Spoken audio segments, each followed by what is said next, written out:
Thank you, Mr. Speaker. Mr. Speaker, I rise today in recognition of National Preparedness Month because when disaster strikes, preparedness is not optional, it's essential.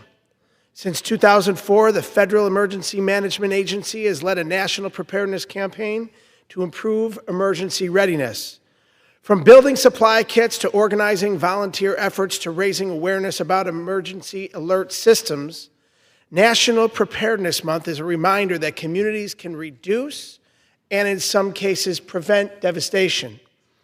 Disasters don't wait for election cycles or budget negotiations.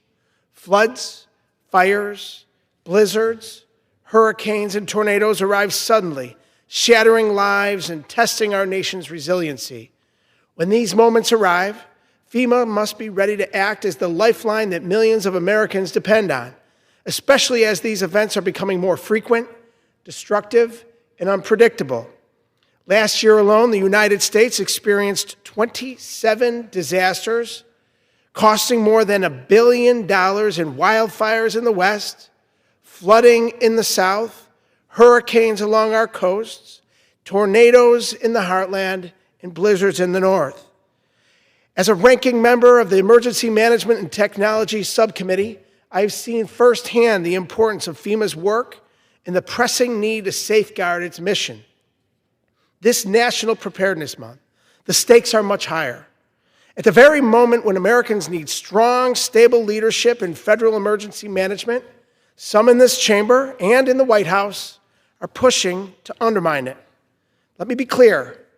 Eliminating FEMA, cutting preparedness grants, or hollowing out the agency's workforce is not just reckless, it's playing politics with people's lives.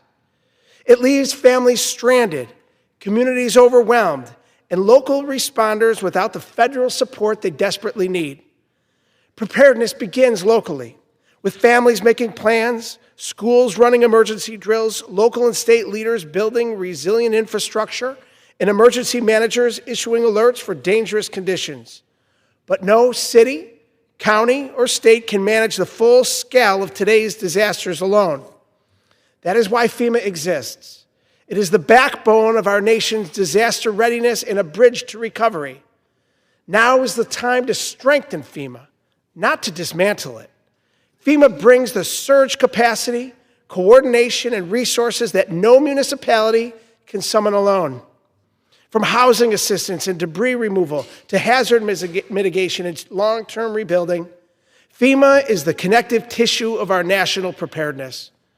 As members of Congress, we have a duty to ensure our constituents and the communities we represent never have to wonder whether their federal government will be there to support them when disaster strikes.